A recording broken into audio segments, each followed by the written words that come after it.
Freedom park ಅದೊಂದು ಐತಿಹಾಸಿಕವಾದಂಥ ಜಾಗ. ಐತಿಹಾಸಿಕ ಜಾಗದಲ್ಲೇ ನಾವು ಈ ಪ್ರತಿಭಟನೆ ಮಾಡಬೇಕು, ಕೋರ್ಟ್ ಆದೇಶ ಪಾಲನೆ ಮಾಡಬೇಕು, ಕೋರ್ಟ್ಗೆ ಗೌರವ ಕೊಡಬೇಕು ಅಂತೇಳಿ ಆ ಜಾಗನ ಕೊಡಿಸಿದ್ವಿ. ಹಿಂದೆಗಡೆ ಏನೋ ದೊಡ್ಡ ಜಾಗ ಇತ್ತು, ಆ ಜಾಗದಲ್ಲಿ ಏರ್ಪೋರ್ಟ್ ಮಾಡಿದ್ವಿ.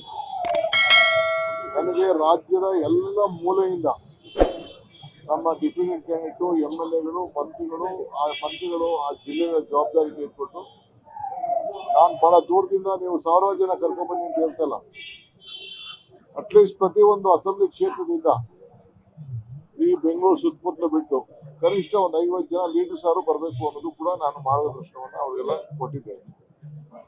ನಾನು ಚೀಫ್ ಮಿನಿಸ್ಟರ್ ಅವರು ಮತ್ತು ನಮ್ಮ ಜನರಲ್ ಸೆಕ್ರೆಟರಿ ಇನ್ಚಾರ್ಜ್ ನಾವೆಲ್ಲರೂ ಬಹುತೇಕ ಕರೆದು 2-3 ರೌಂಡ್ ನಾವು ಮಾತಾಡಿದ್ದೇವೆ.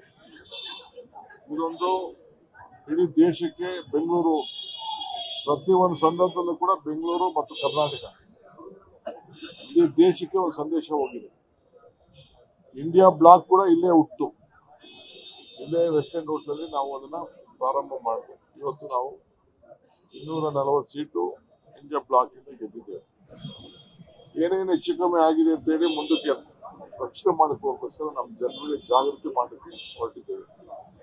ಬೆಂಗಳೂರು ನಗರದ ಎಲೆಕ್ಷನ್ನು, 5 ಕಾರ್ಪೊರೇಷನ್ ಎಲೆಕ್ಷನ್ನು ನಾವು ನವೆಂಬರ್ 1ನೇ ತಾರೀಕು ಒಳಗಡೆ ಕಂಪ್ಲೀಟ್ ಎಲ್ಲ ಏನು ಕ್ಯಾಲೆಂಡರ್ ಆಫ್ ಇವೆಂಟ್ಸ್ ಏನು ನಮಗೆ ಸುಪ್ರೀಂ ಕೋರ್ಟ್ಗೆ ನಾವು ಫೈಲ್ ಮಾಡ್ತೀವಿ, ಆ ಪ್ರಕಾರ ನಾವು ಆಗಲೇ ಮಾಡಿ ನಾವು ಎಲೆಕ್ಟ್ರಲ್ ರೋಲ್ಸ್ ಕೂಡ ಯಾವ ರೀತಿ ಅಲಾಟ್ ಮಾಡಬೇಕು ಅಂತೇಳಿ ನಾನು election commission, state election commission ಅವರ ಅಭಿಪ್ರಾಯ ಕೂಡ ನಾನು ಪಡೆದಿದ್ದೇನೆ.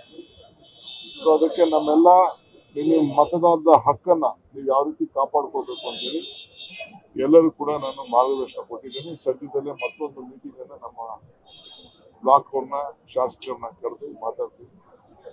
ಸೊ ಇದು ಬಹಳ ಜವಾಬ್ದಾರಿಯಾದ ಕೆಲಸ. ನಾಳಿದ್ದು ಏನ್ ನಡೆಯುತ್ತಾ ಸ್ಥಳದಲ್ಲಿ ಈ ರಾಜ್ಯದಿಂದ ಎಲ್ಲ ಬರಬೇಕು ಅಂತೇಳಿ ಎಲ್ಲರಿಗೂ ಮತ್ತೆ ನಾನು ಮನವಿಯನ್ನ ಮಾಡ್ತಾ ಇದ್ದೀನಿ.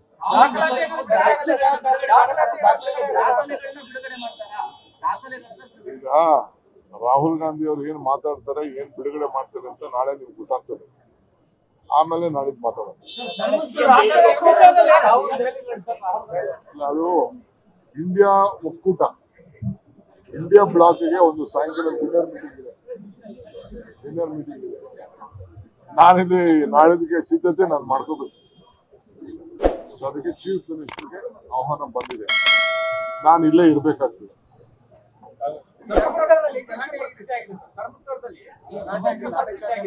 ನನಗೆ ಗೊತ್ತಿಲ್ಲ, ಹೋಮ್ ಮಿನಿಸ್ಟರ್ ಮ್ಯಾನೇಜ್ ಮಾಡ್ತಾರೆ. ಲೇಟೆಸ್ಟ್ ಹಾಗೂ ಇಂಟ್ರೆಸ್ಟಿಂಗ್ ಸುದ್ದಿಗಳಿಗಾಗಿ ಬಾಸ್ ಟಿವಿ ಕನ್ನಡ ಚಾನೆಲ್ನ ಸಬ್ಸ್ಕ್ರೈಬ್ ಮಾಡಿ, ಹಾಗೆಯೇ ಬೆಲ್ ಐಕಾನ್ ಪ್ರೆಸ್ ಮಾಡಿ. ಇದರ ಜೊತೆಗೆ ಫೇಸ್ಬುಕ್, ಇನ್ಸ್ಟಾಗ್ರಾಮ್, ಎಕ್ಸ್ ನಲ್ಲೂ ಮಿಸ್ ಮಾಡದೆ ಫಾಲೋ ಮಾಡಿ.